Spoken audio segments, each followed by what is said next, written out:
자, 이번 시간에는 벡터의 평면을 도입을 해볼게요. 그러니까 좌표 평면상에서, 그러니까 2차원 평면상에서 벡터를 생각하겠다.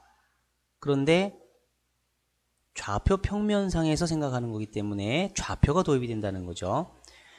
좌표가 도입이 되면 벡터의 여러 가지 문제들이 훨씬 쉬워질 수 있어요. 계산을 이렇게 하다 보면은 쉽다는 걸 느낄 거예요. 여러분들이 보면.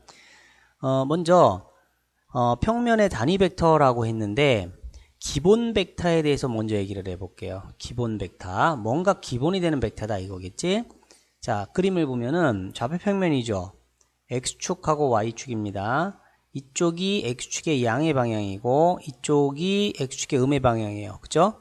이게 Y축의 양의 방향이고 이쪽이 Y축의 음의 방향입니다. 자, 여기서 X축의 양의 방향으로 가는 크기가 1인 벡터. 그러니까 좌표가 1,0으로 나타나겠죠? 요것을 우리는 E1 벡터 이렇게 얘기해요. 그러니까 E1 벡터는 좌표가 1,0입니다. 예, 이것을 우리가 성분 이렇게 얘기해요. 성분이 1,0이 되는 겁니다. 알겠죠? 자, 그 다음에 Y축으로 가는 크기가 1인 벡터, Y축 방향으로 가는 크기가 1인 벡터, 이것을 우리가 E2 벡터라고 얘기하고 E2 벡터는 성분이 0,1이 되겠죠. 그쵸?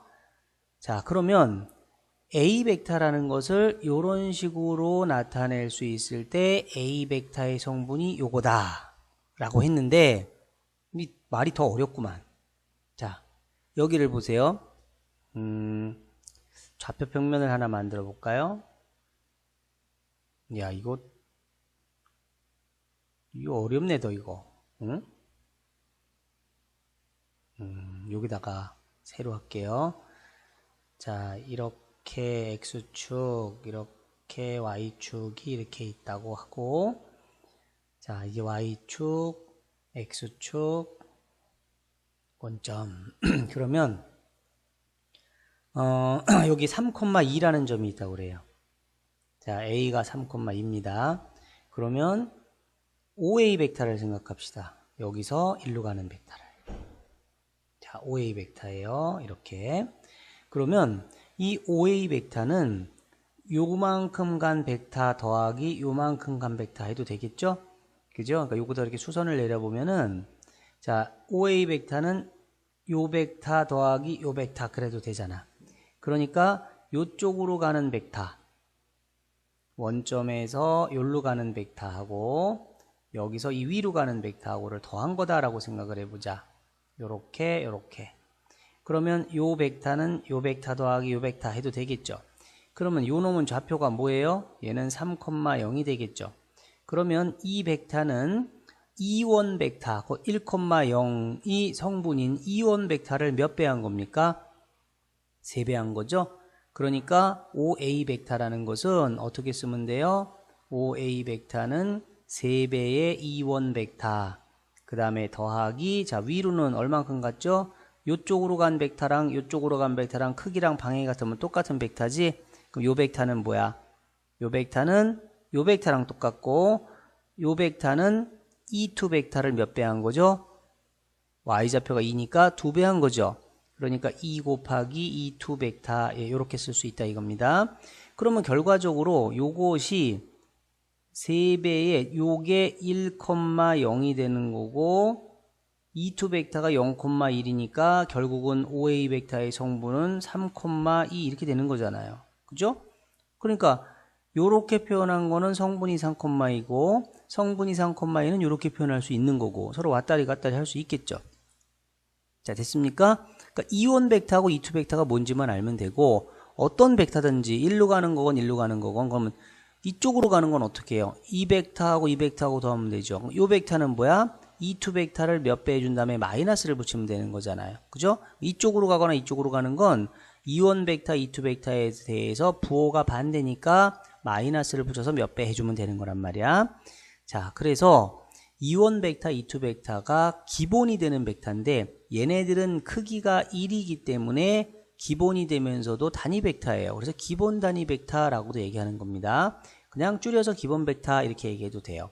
그러니까 단위 벡터라는 거는 크기가 1인 벡터인데 단위 벡터는 방향을 안 따져요. 어느 방향이든 간에 크기가 1이면 단위 벡터예요. 근데 그 중에서도 X축의 양의 방향, Y축의 양의 방향으로 가면은 그거는 단위 벡터 중에서도 기본이 되는 거다. 그래서 기본 단위 벡터 또는 기본 벡터 이렇게 얘기하는 겁니다. 자, 그 다음에 평면 벡터의 크기는 예전에는 벡터의 크기가 뭐였어요? 화살표의 길이였죠? 이게 이거보다 길지? 그럼 요 벡터가 요 벡터보다 크다 이렇게 얘기했죠? 이제는 좌표가 도입이 됐으니까 벡터의 크기는 계산을 할 수 있죠? 그렇죠. 두 점 사이 거리 공식을 쓰면 되는 거예요. 그럼 여기서 OA 벡터의 크기가 뭐니? 그러면 뭐라고 그래야 돼? 원점에서부터 3,2까지의 거리니까 루트 9 더하기 4가 되겠죠? 루트 13, 이게 OA 벡터의 크기가 되는 겁니다. 자, 그 다음에 이제 평면 벡터가 서로 같을 조건이에요. 벡터를 구성하고 있는 두 가지 요소가 뭐였죠? 크기하고 방향이었죠. 그러니까 두 개의 벡터가 같다 그러면은 예전에는 크기랑 방향이 같으면 두 개의 벡터가 같은 거예요. 근데 이제는 좌표가 도입이 됐으니까 A 벡터하고 B 벡터하고 같다 그러면 X좌표끼리도 같고 Y좌표끼리도 같고 이렇게 돼야 두 벡터가 같다 이겁니다. 자, 원래는 성분이라고 얘기를 하지만 그냥 좌표로 얘기했어요. X성분, Y성분 이렇게 해도 되고 X좌표, Y좌표 이래도 되겠지? 자, 그 다음에 두 점에 대한 평면 벡터의 성분과 크기. 자, A하고 B가 있는데요. AB 벡터는 그랬습니다. 자, 이 경우는요. 여기 또 X축이 있고 여기 Y축이 있다고 하자. 이렇게. 자, Y축, X축이 있는데 여기 A가 있어요. A가 1,2예요. 여기 B가 있어요. B가 4,3이에요. 그러면 여기서 AB 벡터라는 게 있을 거 아니야? A에서 B로 가는 벡터. 그죠? 자, 그럼 AB 벡터가 이렇게 있는데 이 AB 벡터의 성분이 뭐냐 이겁니다. AB 벡터의 성분은 자, 항상 우리가 좌표를 도입했을 때는 시점이 원점일 때 종점이 뭐냐 이걸 따지는 거잖아요. 그러니까 OA 벡터의 성분이 3,2라는 거는 O가 원점이잖아요. 시점이 원점일 때 OA 벡터의 종점인 A의 좌표가 3,2가 된다 그 말이거든요. 그럼 AB 벡터라는 것은 AB 벡터를 성분으로 나타내겠다 그러면 시점이 항상 원점으로 표현을 해야 되니까 이거를 OB 벡터 마이너스 OA 벡터 이렇게 한다는 거죠. 자, 그럼 OB 벡터에서 OA 벡터를 뺐어요. 여기서 이걸 뺀 거잖아. 그러면 4,3에서 1,2를 뺐죠. 그럼 뭡니까? 3, 그렇지 1 이렇게 되는 거죠. 이게 AB 벡터의 성분이에요. 근데 어떤 벡터의 성분을 도입한다는 것은 무슨 말이냐? 시점이 원점이 됐을 때 이렇게 생각하는 거야. 그러니까 시점을 원점이라고 보고 생각하는 거야. 그러니까 AB 벡터의 성분을 도입했다는 것은 원래 시점이 A잖아요. 근데 이 시점이 원점이다 라고 생각하면 B는 좌표가 뭐냐 이걸 묻는 것과 같은 의미예요. 그러니까 A가 원점이라면 B는 좌표가 뭐가 되겠는가?